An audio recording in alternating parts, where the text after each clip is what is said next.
کوروش تا سامانی تاریخ من است، در رگ من جاریست نور 1000 سال. من تاجیکم، زنده ام، یک جهان بالا.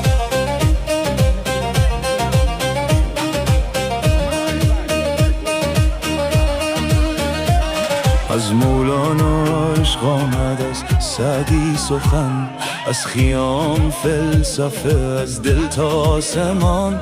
داریوش با قدرت ساخت جهان بزرگ، کوروش با عدالت شد در تاریخ چون نور.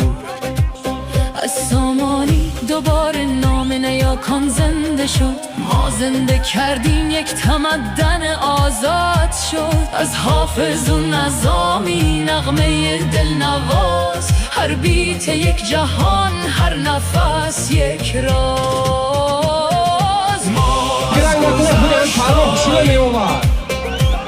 ما ریشه زمان، ما فرزند یک داستان جاودان. ریشه من تاجیک است، افتخار من است. از کوروش تا سامانی تاریخ من است، در رگ من جاریست نور 1000 سال. من تاجیکم، زنده ام، یک جهان بالا.